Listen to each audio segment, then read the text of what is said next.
Well, here's a tidbit for you, and I'll leave you with this. But if you check out the end credits music for every episode of Better Call Saul, it's a reimagined version of You're listening to Nothing Important.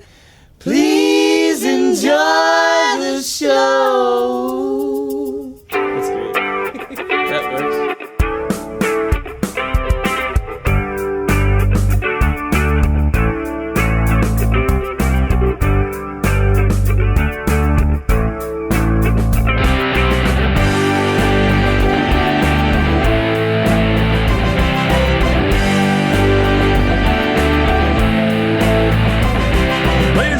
This is the Nothing Important Podcast. My name is Brian, and with me, as always, is my pizza delivery guy, Dave. Dave, how's it going today? I fell asleep with my glasses on last night. You fell asleep with your glasses on? Yeah, that's dangerous, man. Did you wake up and they were all wonky? And No, I woke up and I couldn't find them. They were like wrapped up in my blanket. Oh. I was like tossing and turning all over those bad boys. These $39 glasses from Zenni Optical. If you work for Zenni Optical and you want to sponsor the Nothing Important Podcast, I'm a big fan of your product. Yeah. Speaking of which, make sure you check out our sponsor, the West Coast Project. Super cool dude, Mike. He chats with his co-host just about any TV show that you're watching. He also has this brand new pop culture general podcast called Scathing Tweets. You can find him at www.westcoastproject.com. You can also find him on Twitter at Scathing Tweets. Super cool dude. Always been nice to us, and we can't wait to have him back on Nothing Important, and it's all good, man. That's right. All killer, no filler. Yep, and speaking of which, if you are watching Better Call Saul, Dave and I have the #1 fan-made Better Call Saul podcast. It is the Better Call Saul podcast called It's All Good, Man. It's a bold statement, my friend. Hey, I stand by it. Yeah, I do. We have many of the interviews that you've heard on Nothing Important podcast are on there, but it's also our discussion that gets posted right after the show. A great community, lots and lots of participation, and we would like to have you Nothing Important listeners in on that as well. That's right. Come join the party. Come join the party. But you know what we got later in this episode? What's that, Dave? When you made me fly solo on an interview. Oh, yeah, that's right.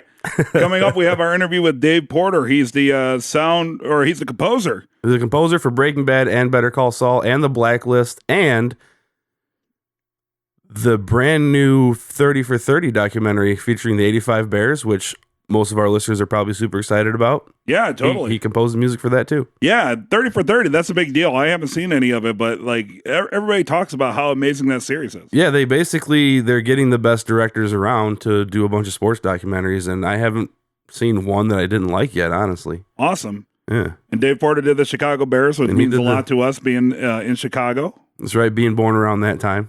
Absolutely. Well, it's one of the greatest, most hyped up, can't let it go sports teams in history. Oh my God. And the thing about living in Chicago, to this day, you'll still hear radio endorsements by, it'll be like the third string left guard of the 1985 Chicago Bears. And they'll still be doing like car dealership and pizza commercials. They'll be like, "Hi, I'm Tom Smith from the 1985 Chicago Bears." Well, they were talking, I read something where, I think it was actually Tom Thayer on the radio. He does the Bears color analysis for football games. And they're talking about, how they partied and all the egos and stuff. And he's like, dude, our third string quarterback had a radio show. Yeah. Yeah. And I mean, but to this day, I mean, shit, over 20 years now. And 30 years. It's the 30. This was the 30th anniversary of that Super Bowl. 30 years. 30 years. And we can't let it die. That's okay. I mean, that's Chicago's thing though, right? Like, I'm not a sports guy myself, but Chicago loves its sports team. Oh yeah, and this year it's kind of interesting situation because the Bulls 72-10 record is it's being sought after by the Golden State Warriors, and that's the greatest basketball record of all time, and it could get broke this year. Really? Yes. Well, then what will people in Chicago talk? Chicago will burn. Yeah. I remember years and years and years ago when the White Sox won the World Series. Oh, yeah. I was in college and working at a pizza place at Illinois State University in Bloomington, Illinois. Actually, Normal, Illinois, but it's Bloomington, whatever. The Blue Norms, the Normingtons. Yeah. And I was delivering pizza. I was at a stoplight, and apparently I knew that the Sox had won because from the time I pulled up to the intersection to the time that the light turned green, hundreds of people in the intersection, and I got stuck there. and I was like, I am not sitting in this car while all this is happening. So I grabbed the money bag from the pizza place, put it in my pocket. I literally shut off my truck, locked the door, and got out of my truck and stood in the bed of my truck. Because I was like, if they're going to flip my car or something, there is no way in hell that I'm going to be in the cab of this thing, especially since it was like an S10, which was like a Cavalier. Like, if you could take a Cavalier, it's the Cavalier of trucks. Like, if you took like a go-kart frame, If you took like a go-kart frame, right? Put a tiny little cab and a bed on it. Yeah, that was my Chevy S10, first car I ever owned, but it's just absolutely insane. So that's cool that Dave Porter did the 30 for 30 with the Chicago Bears. Yeah, to come back to the original topic, yes, that is very absolutely very cool. So once again, this is going to be another Better Call Saul centric interview that we're putting on the Nothing Important podcast, and the reason that we're doing that is because time. Is because why? We don't have time to do a whole bunch of interviews. Well, and not only that, we're just really into Better Call Saul, and the people at AMC and the cast of Better Call Saul has treated us so nicely. The least we can do a few times a year is promote the show. It's a great show.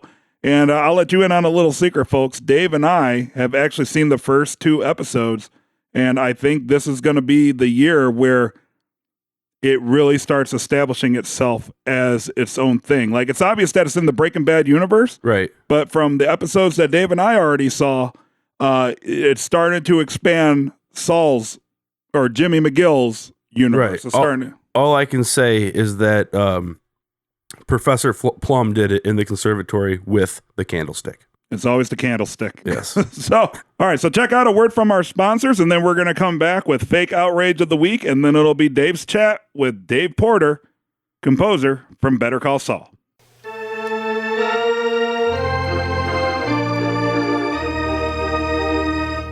This episode of Nothing Important is brought to you by First Base and Beyond, the hilarious new book that defines the bases and expands the baseball metaphor for getting laid. A perfect gift for the holidays, bachelor parties, or just to have around to settle debates. Ever wonder what getting to third base really means? Get First Base and Beyond by going to www.firstbaseandbeyond.com. That's firstbaseandbeyond.com. Some of the proceeds also go to Save the Tatas. Firstbaseandbeyond.com. Copywritten by Brian of the Nothing Important Podcast. Like your food with a little extra kick?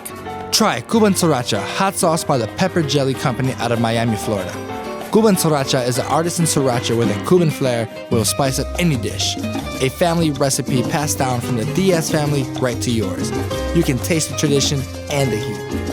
Pick up your bottle of Pepper Jelly Company's Cuban Sriracha at www.pepperjellycompany.com. That's www.pepperjellycompany.com. And now, the fake outrage of the week. Have you seen the Triumph the Comic Dog take on the pretentious kids from New Hampshire? Yeah. Why don't you give a little insight to it for somebody listening that might not have seen it? Basically, if you don't know who Triumph the Insult Comic Dog is, it's a character Robert Schmeigel does. Mm-hmm. He basically just insults people. I mean, it's awesome. It's so right. Un-PC. The whole point is to not be PC and shove it in your face. Right. But he does it through a dog puppet, so you can't be mad. Right. Yeah. Right. Because the whole absurdity of the situation is that you know, like it disarms a lot of the the sting. Who's gonna yell at a hand puppet? Right. Yeah. Right. So yeah, he just basically has a conversation with these kids about trigger warnings and microaggressions, and all this PC crap, and then they bring in a special guest. Yeah. Who is a very, very large black dude with an afro that kind of talks like a fag. Yeah. That's how I would describe him. Right. So he has a little conversation and leaves. And then they bring in a police sketch artist. And they have these kids describe the guy to the police sketch artist. And then when they're done, they bring the subject back and tell him to his face what they told the police sketch artist. Right. And the beauty of it is that the kids tried to be so non-offensive that it actually ended up being super offensive. Yeah. Because you're trying so hard to avoid pissing somebody off that you just piss them off, because then you're not being real with that person. Right. And respect comes out of being real. Right. And it's all that really matters. Exactly. Honestly. Yeah. And the only thing I could take away from the whole experiment was there's no safe spaces in the real world. There isn't. You know, you're going to piss people off. You're going to make people mad. And that's one of the things in my line of work that I've struggled with. I talked about it before. I had three, for lack of a better way to describe it, three subordinates who were totally safe spacers. That's going to be my new thing. And anything in the world that I would mention would be offensive. It's a trigger warning. Yeah. It's a trigger word, because a trigger warning is a disclaimer you would put in front of such a video. Right. Which is, you got to see this video. This triumph. We should put a link to it on the website or something. Yeah, we'll throw it up there. It is ridiculously awesome. It is, in my opinion. Yep. Because these punk ass bitches need to be called out on their bullshit sometimes. Right. Exactly. And see, here's the thing about because PC is a big conversation right now with the current presidential race in the United States and such. And my thing about it is there's a difference between trying not to upset somebody and using and anticipating being upset, so you use it to shut people up. You know what I mean? Elaborate on that, please. Well, like, for example, in an attempt to shut people up, say, like, if I were to say, well, let's use any number of examples. So like it could be offensive. Like if I just described somebody as black, right? And I say, wow, that black guy's kind of loud. I'm not saying that guy's loud because he's black. Right. I'm saying that black guy, as a description, because he's different than me, or I need to identify him, is being loud, which is obnoxious, right? But I know people that would misconstrue that as like, oh, you're just saying that black person is loud because you're racist. Because why? Black people are loud? Yeah. So what they try to do is they try to shut you up from saying anything like that again, like even using the descriptor of black people. And like, who gives a shit? You know, I mean, there's all sorts of different people out there, and and you can describe an unfavorable behavior without tying it to their identity with who they are as a person. Exactly. But I feel that a lot of people nowadays go overboard and automatically make that connection in an attempt to shut people up and to further their point of view, because they're so afraid of a confrontation. And everybody's so non-confrontational, which I think, I'm an extremely non-confrontational person, but I don't see those things as like starting conflicts. Like if I walk through a room and someone's like, hey, look at that big fat white dude, I'm like, yeah, you described me. Right. Yeah. You know? Yeah. It's just a really weird world that we live in right now, where everybody's looking to be offended, and not everything. Well, I wonder how much of this is prevalent on college campuses, and this is what the youth of America really feels. Because I remember one of my favorite movies is PCU, which is like Jeremy Piven's breakout role. I loved me some talkie actors. Yeah. And it's all about how things were becoming PC. Back in 1992, this movie came out. Yeah. And it's so ridiculously tame, but it was almost kind of cutting edge at the time. Right. The satire of all the political groups, the feminists and the women with the Y and all that bullshit. Yeah. And, here we are 24 years later, and it's only getting worse. Right. And and people like to ascribe hate to people. Hate is probably one of the most overused words nowadays. I try not to use it because I'm one of those people that doesn't like to use things till it becomes cliche. Like if I say hate, I want to mean it. Right. Yeah. Like to further my point, like gay marriage. All right. Apparently, that was like a big deal. I believe that would be a homosexual union ceremony, Brian. Right. But what I didn't like about that is right, like me personally, I don't care. It literally affects me. If you want to be miserable like the rest of us, go ahead. Yeah, like that lame joke. But like say I had somebody who just honestly believed that gay people shouldn't get married, right? That doesn't mean that they hate gay people or they're trying to take away gay people's right. It just means that person doesn't believe they shouldn't get married. Until that person starts like acting on that and like violently assaulting people, you know what I mean? Like, that's not hate. It's just he personally doesn't believe that. And then here's the correct response for all this shit. Okay. Like, just accept other people's fucking point of views. Like, the whole thing about tolerance is you're supposed to tolerate other people's point of views. It's not that you're supposed to force them to tolerate your point of view and engage in it. Exactly. Like, you can't be tolerant of somebody else, but you'll be goddamned if they can't tolerate your point of view. Right. Like, exactly. who the fuck are you, Mr. Special? Right. Like, personally, I would think that's silly. Like, if somebody really had an issue with gay people getting married, I would find that like a silly stance, right? Right. But they're entitled to think that way. Right. That doesn't make me think that person is some sort of bigot, you know? Like, right. maybe... I'm not going to be friends with that person. And I may tell that person, like, I disagree with you. Right. But I'm not going to attack that person for that point of view. Right. You know? Maybe it'll lead to a discussion. And it could lead to an awesome discussion if people just not being dicks about it. Right. Or just drop it there and be like, oh, that's your point of view. Cool. That's pretty much how I treat everything. Like, Dave, what do I do anytime somebody tries to bring up politics? You usually make a joke. And then I move on. The subject. Right? Because, like, I don't agree with them. But just because somebody doesn't agree with me, I'm not like, oh, that guy's a fucking retard. Like, what's that idiot's thing? I'm just like, oh, cool. I was at Jam Night the other day when Bernie Sanders swept the New Hampshire primary or Massachusetts, whatever. So I didn't even pay attention to politics. But the MC was so excited. He announced it to the whole room. And, oh, Bernie won, this and that. And he came up to me. He's like, Dave, Bernie won. And I just went, okay, cool. Like, I don't follow it. So what? You know, I may disagree with him, but I was just like, yeah, cool. Yeah. That's your opinion. That's like your opinion, man. Yep. So I guess to sum it up, my feelings are, don't be a dick and don't always assume that somebody else is being a dick. Rule number 1, man. Rule number 1 is don't be a dick. Don't be a dick. This was the fake outrage of the week.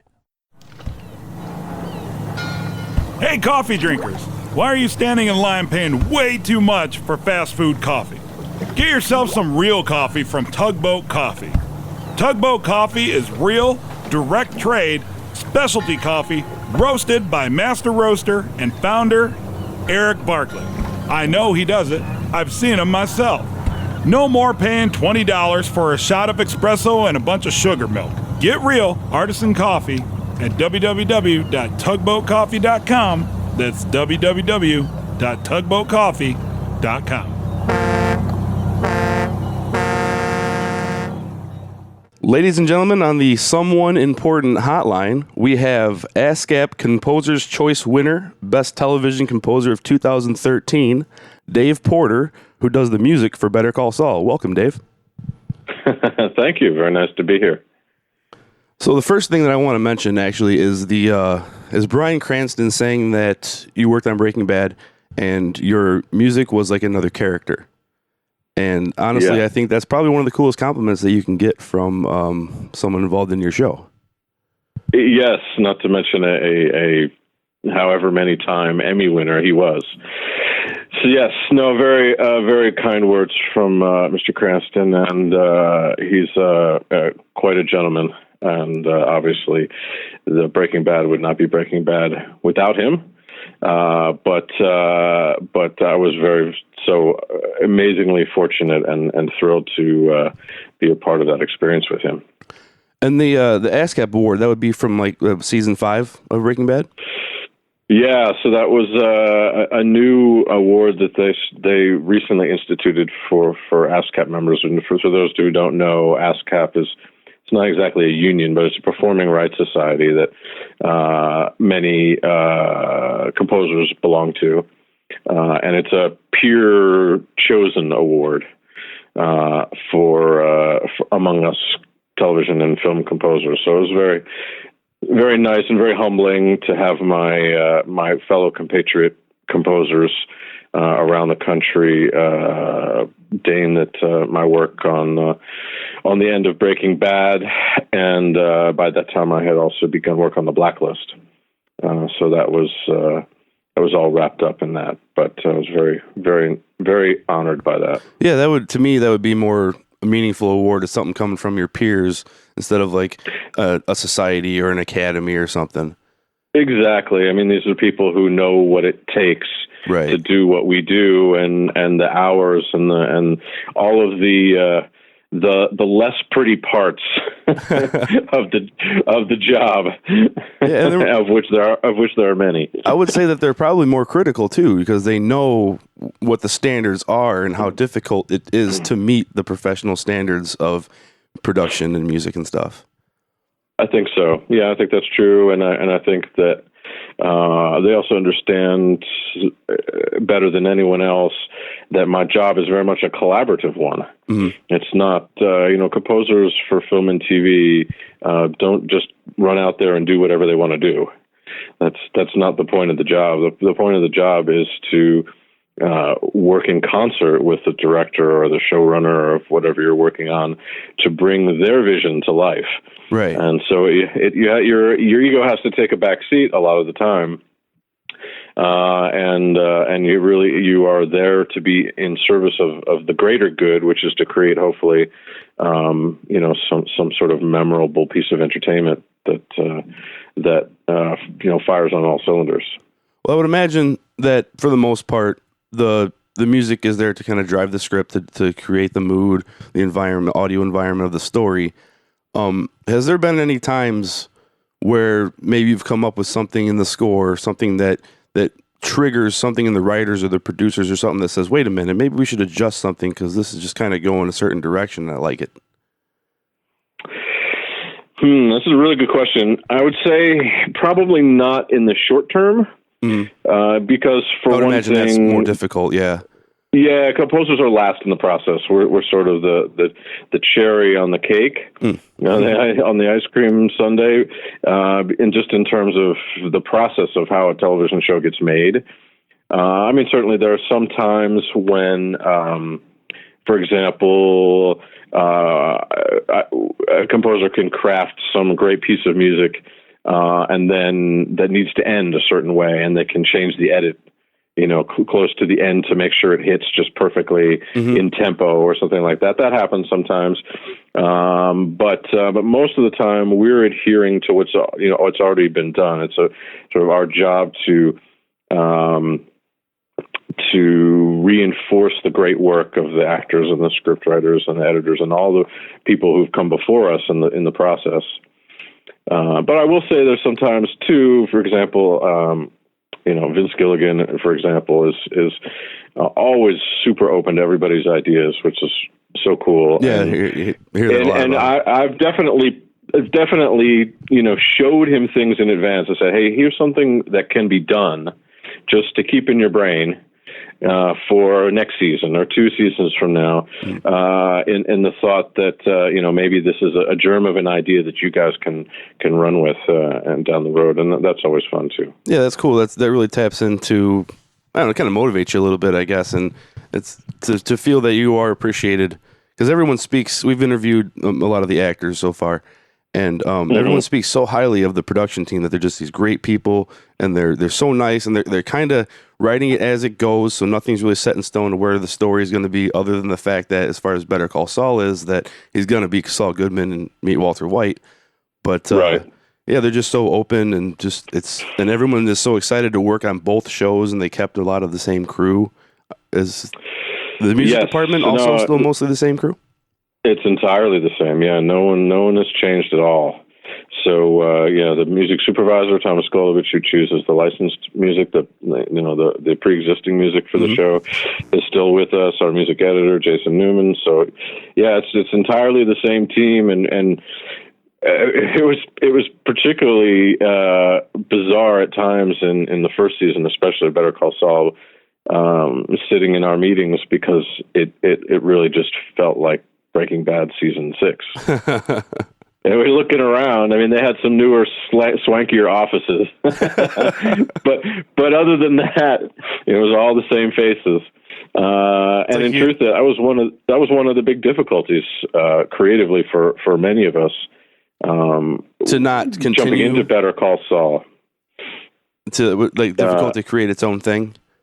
Yeah, exactly. Because we were the same team, and in part that's a huge benefit, because we know each other so well, and we know how we work together, and all those things. But at the same time, it made it that much harder to break the mold of how we had been working, and that was tough. And to their credit, Vince and Peter Gould, the co-creator of Saul, were really adamant that it was going to be a different show. And we really had to, take a step back and really rethink a lot of creative ways in which we worked, and it was hard because, in all honesty, those were creative avenues that we'd explored on Breaking Bad that, not for nothing, had been pretty successful. So Yeah. to throw those concepts away at times was very difficult, but ultimately has been very rewarding, and that I hope people feel like, while there's some continuity in how Better Call Saul feels and sounds, that it is very much its own animal. Yeah, that's been a pretty common sentiment about the show, is that it feels like it's in the same universe. It feels like continuity and consistent, yet it's totally its own thing. You don't even need to know anything about Breaking Bad to appreciate Better Call Saul, which to me is it's a mark of success. One question I've been dying to ask you, honestly, is with the theme song. And that's, you composed the theme song, correct? For Better Call Saul? For Better Call Saul, yes. I actually did not. So that may temper your question. Well, it's about how the theme song cuts off the last beat. Yes. It drives me insane because when I cut off the last beat, I made a mistake. And when you guys do it, it's art. But but I really was wondering, was that your decision? Was that a stylistic choice, or is that a horrible edit that seemed to work out? No, it was very much a choice, and it was a choice even before we had that piece of music that ultimately became the main title music. We had a lot of back and forth about this. It's always a very tough decision coming up with main title music. And I submitted a lot of options, and a lot of other artists submitted options. And but one thing that they had in mind all along was visually they were going to go with that super lo-fi looking early video look to it, and also that it was going to do this bizarre ending abruptly thing, and because it was going to be short, for one thing, and because we knew that the main titles would also be short, even shorter than Breaking Bad. I'll say, Breaking Bad's pretty short, but it resolves and kind of exactly. It's a totally different feel going into the episode out of the theme. It is. No, it is. It's really quite something. And to be honest, one of the reasons to do the abrupt cutoff is purely a practical one. If you have a piece of music that needs to resolve, as you say, then you've got to have several seconds worth of that time of your opening titles just dedicated to that hold and that resolution on that last note. And with so little time to play with, this was a way to sort of squeeze in more melodic information and then have it end, as you say, abruptly. And the trick of it has always been, I think, with any kind of bold or crazy idea like that, is to make it real clear you intended to do it. Because, as you say, otherwise it just sounds like a mistake. Right. And hopefully, and that worked better with some pieces of music than others. And in this little particular piece of music, which was written by this band out of the UK called Little Barry, I believe, it just happened to fall so nicely in the end. So it feels like you get a complete guitar lick in there, and then it cuts off in a way that's strangely satisfying and yet unsatisfying. I was just going to say, that's exactly what I was going to say. It's almost like it's satisfying, but it leaves you wanting more, which obviously in any form of sales, you want to leave them wanting more. Don't give them everything up front. Absolutely. Absolutely. Especially in TV, you got to keep folks in their seats with so many other options out there. Yeah. And I've noticed that the abrupt endings to things seems more prevalent and as a whole in general in Better Call Saul than it does in Breaking Bad, unless I'm misremembering things. But it's almost, as I mentioned it to my brother. I'll get together with my brother to watch the show a lot of times, and he's like, ever since you mentioned that things cut off short, it's been driving me crazy. And I was like, but it's a genius move. That is definitely a stylistic choice, and something that we do far more often on Saul than we did on Breaking Bad. Did you watch the Super Bowl? Are you a sports fan? I am a sports fan, but I did not watch the Super Bowl. Oh, good. I caught about 10 minutes of it. I watched a poor, I don't even remember which side it was. I think it was a Broncos kicker smack a field goal right into the upright, which you never see. The Panthers which kicker. I thought was, the Panthers kicker did. Yeah. And I was sort of, and I caught a few commercials, and then I had to go. I have 2 small kids who don't have a lot of patience yet for watching football, and and also I've been working a lot of weekends right now. We're sort of coming down the home stretch on Better Call Saul. I'm working on episodes 7 and 8. Oh, nice. Out of 10.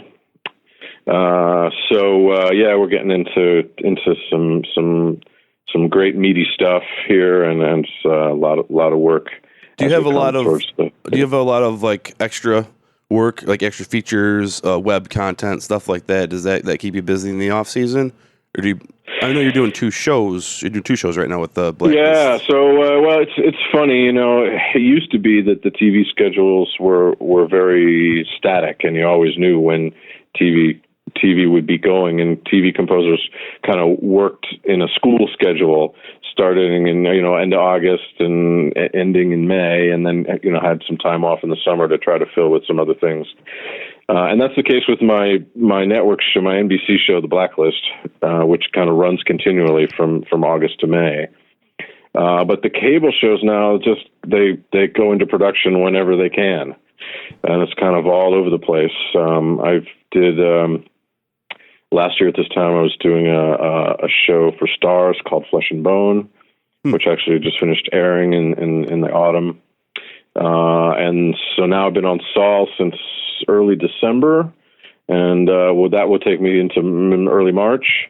I have another show that I haven't announced yet, so I can't tell you what it is. But oh, dang. starting a little later in the spring, which I'm very excited about. And actually, I'm always doing, some smaller projects here and there where I have time to fill them in. Actually, maybe of interest to you, being close to the Chicago area, and perhaps it sounds like a football fan. I'm wearing a Bears sweatshirt right now. Did a 30 for 30 ESPN documentary on the 1985 Bears. You did the 85 Bears 30 for 30? I did, yeah. Oh, I haven't seen it yet. I'm dying for it to come to Netflix. I'm a cord cutter, so I don't know cable. Yeah, so you'll have to wait until you can get ESPN some other way. I think the Bills one was only a couple weeks after it aired to hit Netflix, so I'm dying to watch that one. The Sports Talk Radio's been talking about it, saying it's a must watch. It's got some really cool information, I guess. It does. Yeah. The director, a guy named Jason Hayer, does such a great job with it, and narrated by Vince Vaughn, and it's got some amazing interviews and footage, and it was fun. A departure for me a little bit, in that I haven't done that kind of work lately, although I started my career working in documentaries in New York. So that I actually wanted to mention Bigger, Stronger, Faster, because that was a really good documentary that you worked on. Oh, you've seen that? I'm so glad. I always recommend that to people, because I think it's just such a good film that I think a lot of people shy away from, because they think it's just going to be, for meatheads. Yeah, and the steroids thing it kind of seems to hit. It's such a polarizing topic, but it's a really free movie that's really open and honest. And actually, the director of that has a new movie out called Prescription Thugs, which is also really good. I didn't work on it, but he's a good friend, and about the pharmaceutical industry and how it's pandering to a lot of the same issues. I will have to check that out for sure. Yeah. And television work or movie work, what is your preferred form of composition? This may sound like a cop out, but I like, and I'm so blessed to be able to have the variety. Mm-hmm. And I'm actually always looking for the variety. So I'm not trying to. No, I totally understand that. Yeah. Sign up for 3 shows that are going to call upon me to do the same thing. Right. Even though that might be simpler in some ways, I would get bored. Mm-hmm. And with the amount of music that I write now, just every day and every week, I need the new inspirations and new challenges to keep me motivated. Yeah. More than anything else. So it's nice, and it's great to work on something like a documentary, when I've been working on a TV show for months, just because stylistically it's so very different, and the role of music is different. Mm-hmm. And so what you're asked to do is different and just requires a whole new kind of creative outlook on it. With the Southwestern themed television shows you've worked on, and you keep the music, definitely in that vein. Was that difficult for you to get inspired to write something like that? Is that more towards your natural sensibilities, or like what do you listen to? Like, you have time off, what do you throw on to chill out, or what's your most inspiring kind of music? I hate to say it, but because most of the time, I spend 10, 16 hours a day in front of big speakers blasting my ears off. Most of the time I don't listen to much in my spare time. It drives my wife crazy when we're in the car because I never turn on the radio. I'm on talk radio and podcast mostly myself. Right. So to be honest, I don't listen to much. And when I do get to listen to something, chances are it's the choice of my 5-year-old. And you can imagine where that goes. That's pretty awesome. Yeah, that would be cool. I do the same. I feel the same way about engineering and trying to stay with the same thing over and over again. I'm always, look for different projects. Like sometimes I want to do live. Sometimes I want to be in a studio. You don't want to get settled into one thing. And working with the same genre would get taxing on the inspiration, I guess. You become a cover band of yourself at one point. Yeah, it does. And the good thing about the cable shows, for example, is that I'll work furiously on Better Call Saul for 2-3 months, but then, to be honest, I don't think about it for 6 to 9 months until it comes back around, and that's great because it's creatively I get this big block of time to go explore other things, do other stuff, and then when I come back, I actually have to re-educate myself about what I had done the previous season. I'd spend time and I go and listen to all the things that I had done and get back in the vibe and back in the mood. And, but that time off is I find, and I mean, everybody's different when it comes to creative stuff, but I find it to be real helpful. Yeah. Some people need to be working constantly and some people need to recharge the batteries. I'm more of a recharge the batteries kind of a person myself. Yeah. So, do you have any personal projects that you want to promote, or just what you're working on now? Is what you're working on now? No. Yeah. I mean, obviously, the big news, the big headline here is that Better Call Saul season 2 starts next week, which I can't believe. It's been it's come up real fast, but I'm really actually excited. I'm sorry. Mm-hmm. Go ahead. You're actually going to be the first guest with our new theme song. We have oh, right. Excellent. We were stealing the Junior Brown song. Fair enough. We don't know what the association is with Better Call Saul, if that's just something that he wrote or if it was a promo thing for the show. Do you have an answer to that? I do. I was very much involved in that, actually. So that was, you're right. It was originally created as a piece of promotional material for the show leading up to season 1 last year. And it was a song that I wrote the music for, along with an old friend of mine named Adam Dorn. Oh, nice. He's a terrific artist and player. And the two of us wrote the music to lyrics that were written by Vince Gilligan and Peter Gould. Wow. And so we had crafted the song, actually, and we weren't sure who we were going to get to perform it. And then Vince has had a long-standing relationship with Junior. Nice. Going back, I think, to the X-Files days. Wow. He may have appeared. He does acting work as well, and has got a tremendously cool voice. Yeah, he's a unique individual. Yeah. Don't quote me on this, but I think he did appear in an X-Files episode and so Vince may have met him that long ago. Oh. And he very graciously offered to.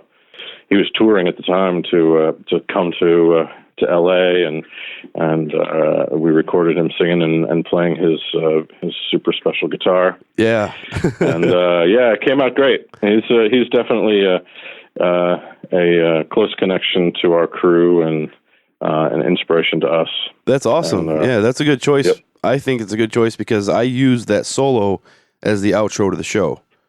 And very nice. I love the way he plays. I saw him at the Grand Ole Opry. I was a senior in high school on a music trip. And my friend and I locked eyes from across the auditorium. Like, holy shit, what are we watching right now? You know, right. He just starts blowing your mind. That's pretty awesome. But it doesn't get more real than that. We were feeling kind of sketchy about, using it. And then our show's getting actually pretty popular. So we was like, let's develop our own theme song and kind of keep it with that Southwestern down home vibe. And this is a mandolin solo instead of a git steel solo. There you go. There you go. Well, here's a tidbit for you, and I'll leave you with this. But if you check out the end credits music for every episode of Better Call Saul, it's a reimagined version of that Junior Brown song. Same theme. Ah. Yes. There you go. I think I tend to shut it off before we watch the credits. We're usually in a hurry to get recording because we record right away. Totally understood. Totally understood. But that's an awesome little Easter egg for us. I appreciate that. You're very welcome. Well, thanks for joining us. Great talking to you, Dave. Yeah. Dave Porter. Good luck with the show. You as well. Good luck with everything. I enjoy your work so far, and I'm hoping to enjoy more of it. And if you ever want to come back on and promote your upcoming project on this or our other podcast, absolutely, we would love to do that. Sounds great. I would love to. Awesome. Dave Porter, composer for Better Call Saul. Thanks for your time. You're very welcome. Have a great day. You too. Thanks, Dave. Be sure to follow Nothing Important online at nothingimportantpodcast.com. Find us on iTunes, on Twitter at NotImportantPC, and you can also find us on Facebook. Nothing Important is recorded with help from Third City Sound in Joliet, Illinois. Thanks for being awesome.